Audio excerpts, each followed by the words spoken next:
आज माननीय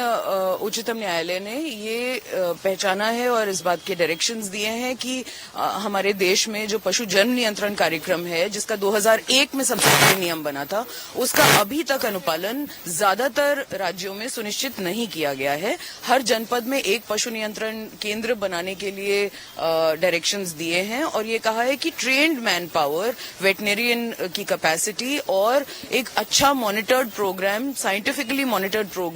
चलाना बहुत ही जरूरी है। ये लोगों के भी हित में है और कानून का अनुपालन इसमें पूरी तरह सुनिश्चित किया जाना है। Animal welfare board of India की गाइडलाइंस और एसओपी सुनिश्चित की जानी है और अब इनको मॉनिटर करने के लिए, फर्दर मॉनिटर करने के लिए प्रत्येक हाईकोर्ट भी एक सो मोटो केस दर्ज करेगा और उसके बाद chief secretaries states and UTs के और रेलेवेंट सेक्रेटरीज को अपने हाईकोर्ट को कंप्लायंस रिपोर्ट्स देनी पड़ेंगी। 17 नवंबर को उच्चतम न्यायालय तक भी एक कंप्लायंस रिपोर्ट जमा की जानी है। फेलियर की बात की गई है कि अथॉरिटीज फेल हुए इम्प्लीमेंट करने को, उस पर आपका क्या कहना है? क्या इम्प्लीमेंट हो सकता है? कितने रिसोर्सेज हैं, विल पावर है? ये बात सच है कि अभी तक बजट की अनुपलब्धता के कारण, ट्रेन मैन पावर की अनुपलब्धता के कारण और सिंपली बिकॉज ये कुत्ते थे तो किसी ने ज्यादा बॉदर नहीं किया, इस इम्प्लीमेंटेशन को अभी तक हमने अच्छे से होते हुए ज्यादातर प्रदेशों में नहीं देखा था और ये उम्मीद की जाती है कि उच्चतम न्यायालय के आदेश के बाद अब स्टेट्स इसको सीरियसली लेंगे, बजट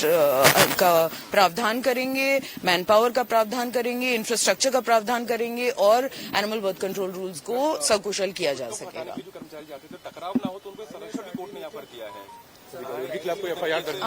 क्योंकि बहुत झगड़े इस प्रकार के केसेस में हो जाते थे, कभी कभी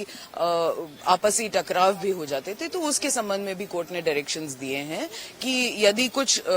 छोटी मोटी बात हो तो उसमें एफआईआर्स न दर्ज हो, लेकिन अगर कोई वेक्सेशियस या कोई खराब काम कोई करता है, कोई इस तरह गलत इरादे से जानवरों को नुकसान पहुंचाता है, तो उसके लिए कोई छूट नहीं है। मैम, एबीसी रूल को कोट करते हुए सुप्रीम कोर्ट ने कहा कि अथॉरिटी अगर चाहे तो जो खतरनाक कुत्ते हैं उनको यूथनाइज भी कर सकती है। नहीं, ऐसा खतरनाक कुत्तों को यूथनाइज करने की कोई बात नहीं कही है। सिर्फ जिन कुत्तों को लेबोरेटरी के टेस्ट के माध्यम से बता दिया जाता है कि वो उनको रेबीज है और अगर या वो इतने अधिक घायल हैं या बीमारी है कि उनकी वो नहीं हो सकती, इनक्योरेबली इल और मॉर्टली वुंडेड जिसको कहते हैं, जो ऑलरेडी रूल में 2001 से था, आज से 26 साल पहले से वो प्रावधान है, उनको जरूर यूथनाइज किया जा सकता है, मगर उसका कोई अग्रेसिव डॉग से संबंध नहीं है, क्योंकि कोर्ट ने वापस ये रिएटरेट किया है कि इन अकॉर्डेंस विद लॉ ही कर सकते हैं और वो लॉ हमारे एबीसी रूल्स हैं।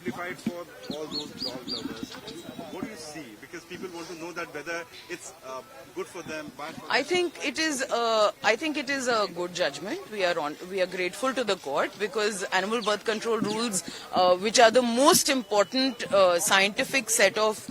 statute that basically occupies this space, has been upheld, and the court has reiterated and held the states and UTs accountable for implementing it. So I would welcome this order and encourage all the people working with the states and UTs to continue to build capacity for better animal birth control program.